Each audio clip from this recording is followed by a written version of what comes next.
Okay, magpapaalam na mga first timers dito sa La Paz Beach. At meron kaming bigla ang alis ngayon.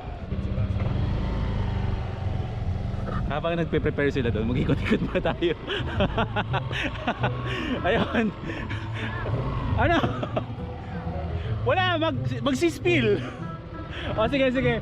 Wait lang, ikot lang ako. Wait, ikot ako.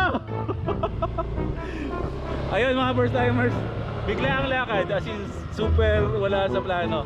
After dito sa La Paz Beach, dito sa San Narciso, pupunta tayo ng Anawangin ngayon. Anawangin, hindi namin alam kung balikan or mag-overnight kami ni Jay. So tara!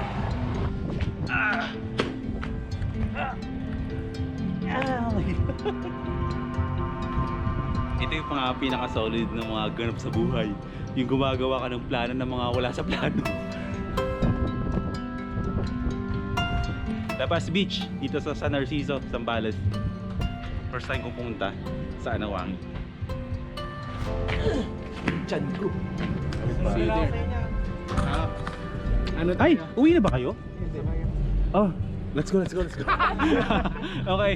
sasabay ang ano, sa akin sasakay ang mahal ng lahat. Wow! Kasi walang nagmamahal. Mali.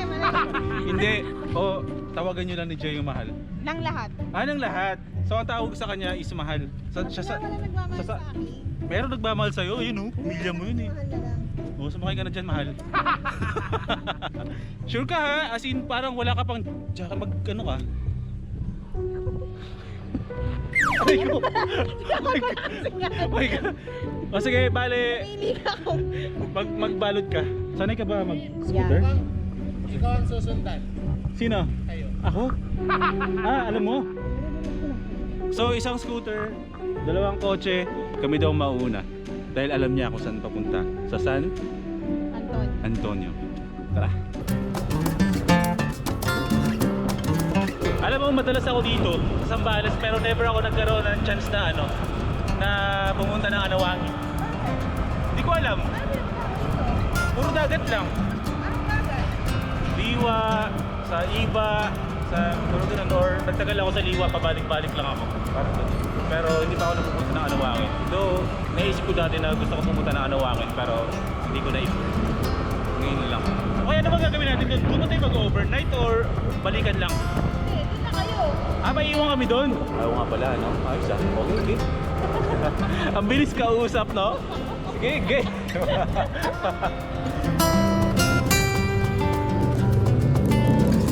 Okay, 7 kilometers mula dito, San Antonio na.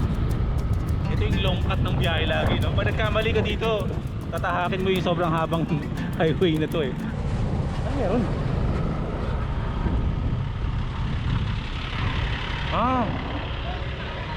Nalaglag yung mga mga uling. No?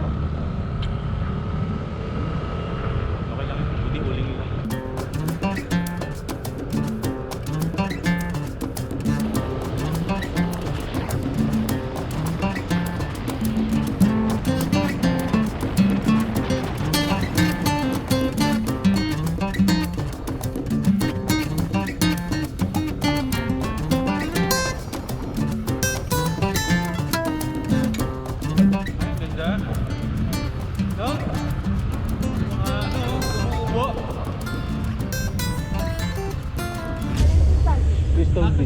Kaya nakaganito kami masama. Opo. Opo. Galing kami sa silip lang sana. Order na po. Bawal na pumasok kasi sa quarantine. Kasi kahit somewhere. Direktiba na po kasi si Mayor. May go. Saka kay Governor. Kung dakit tsaka San Miguel mo hindi na kayo kakapag. Pero sa Anawangin, bawal na rin? Ikot lang Yun ba yun? Kung bakit pa Anawangin? Yun na yun. Opo. Kung dakit pa Fail. naman eh. Susunod na lang po sir para may babalikan po kayo dito. O sige. Oh my God. No choice, kailangan natin sumunod, syempre. Oh my God. Kala ko ba naman makakapunta na ako ng Anawangin? Ano nangyari? Babalikan ka. Wala na akong babalik. Hindi dapat binabalikan kayo. Kuray mo yun. Joke lang yun. Oo naman no. Kasi Ako ako. masaya ako. Oo, rin masaya. Masaya akong single. Oo, masaya tayo lahat. The face of a disappointed person. Obey the rules. Oo nga. Always obey the rules. Nag-lockdown na daw. Ang ganda-ganda ng intro ko. Sabi ko makakapunta na ako ng Anawangin. Thank you bro. See you again next time. Tuloy-tuloy na yung pagdadive. Wow! Yagal na. Congrats, Nice. Galingan niyo. Oh bro, bibili ako ng... Next guide po Oh, next. Sasama ako. Sige po. Sige. Bye bro. Bye bro. Bro, nice meeting you bro. Next time. Next tayo. Bye-bye. See you next time. See you next time. Bye coach. Bye! Thank you. Ha? Ingat ha. Yes po. Mag-iingat kayo eh. Next time Yay! Bye. Hindi, magkasama Ay, tayo hindi ba? hanggang bukas bro. At ito ang challenge sa atin bro kasi hindi natin alam kung saan tayo pupunta. See you next time. Ang sarap slow mo nun. Bye bro. See you next time bro. Promise bro, magdadive na ako. Ay, talaga? Magdadive na ako. Natuwa ako. I'm so happy. May gusto yun. Lalo na mag-fins ka. Kasi nalaman ko kanina na merong ibang mundo sa ilalim. Mag-ingat kayo. Oo, mag-ingat kami. Gagawin natin.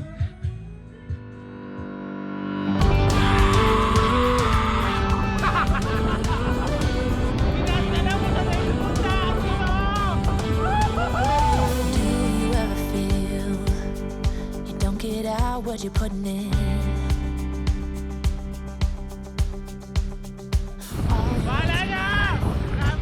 Gumagabi na bro. Hindi natin alam kung saan tayo pupunta. Bahala na. Ako isihinto tayo. Oo. Hinto tayo pag lulog na yung araw. Walang na yan. Walang plano. Continuous. Lost everything. Does it all become for granted?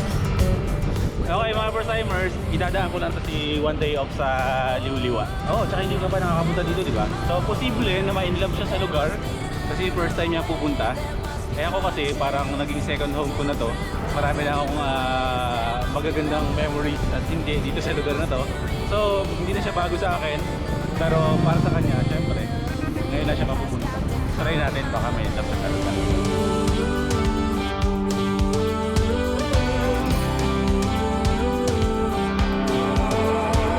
I was just a little girl when my mama used to say, ooh, happiness requires work every day. Oh, and if that someone makes you smile, it leaves you with a star. Don't let them tell you what you feel or who you are. Oh, there must be more. There must be another way. There must be conscience. Different things in different ways. There must be love. There must be a reason. And a little bit of faith has got to come my way.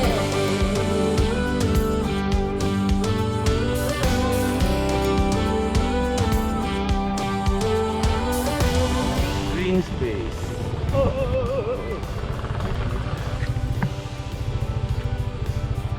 Ito ang green space bro. Ano sa tingin mo? Ang ganda. Ano? Bro. Sir.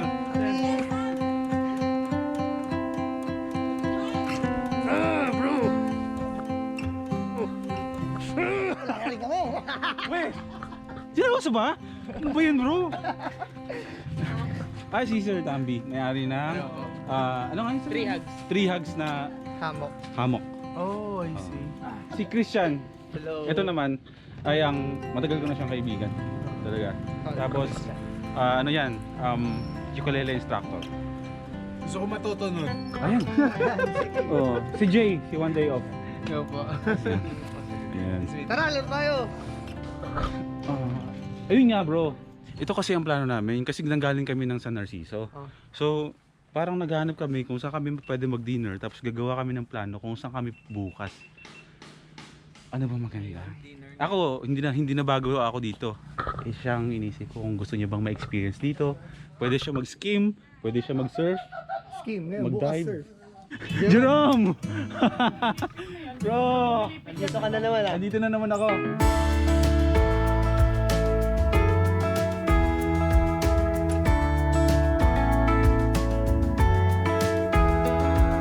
Friends na ba tayo sa Facebook? Parang hindi pa eh, no? Itong lugar na to dati, nagsimula akong pumunta dito. Nag-iisang kubo lang yan. Tsaka mga bumbilya-bumbilya lang talaga yan dito. So, kasi si Carl, ang may-ari dito, yun nga, katrabaho ko siya dati sa ABS. So, parang malaking ano rin siya kanya, malaking challenge din sa kanya. Dumating sa point na yung magtrabaho ba siya o gawin niya yung pangarap niya. Kasi nagsimula siya bro, as in from wala. Pero gumawa siya ng hakbang na wala siyang pinanghawakan. So, ayan, after 2 years, 3 years, ito yun bro. Anong tawag dito dyan? Kubo ni? Kubo ni McLean.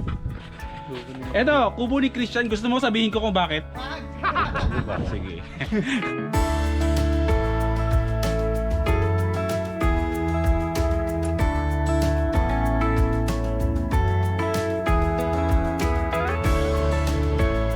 RC ba to? Taxi! Bro!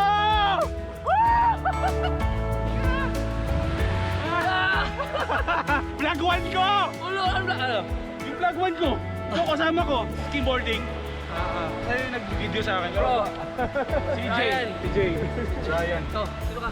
Si McLean Tayo bro. na bigyan. Hey bro, dito pala kayo lahat bro. Sakto lang dito kami.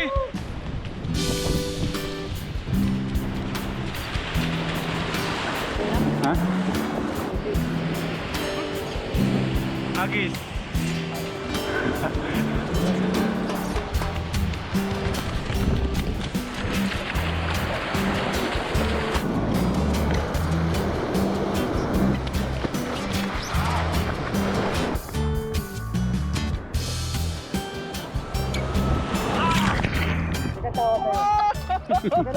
Ano? Ano, tama. To all the girls I love. Before. O, ikaw lang yun. To all the girls bro, ikaw lang yun. Nakakapagod. Nakakapagod pa na to. Oo bro, nakakapagod yun. Since bago kay one day off ang Liwa, mukhang na-inlove siya sa lugar, nag-enjoy siya. So, hindi natin pipigilan yan. Enjoy the rest of the day, the rest of the night bro. Yes. Pakilala mo yung mga kaibigan ko dito. Masarap kayo makakausap, makikinig yan. Medyo nagdamot siya ngayon bro, yung sunset. Oo nga eh. Pero maganda ang sunset dito bro kasi kulay marshmallow. So yung mga first timers, hayaan nyo muna kami. Sana pagbigyan nyo muna kami, chichill lang kami tonight. Magpapahinga lang, pero syempre may mga vlogs pa tayo ng mga susunod. Yan, abangan nyo lang. Kita-kita ulit tayo bukas mga first timers. Syempre, tulad ng lagi ko sinasabi, eto, angkop to bro, nasa lugar, napapanahon. Life is good mga first timers. Life is good. See you tomorrow mga first timers sa susunod natin na vlog. May bago kayo pagtatawanan. Oh! Ay! Ay!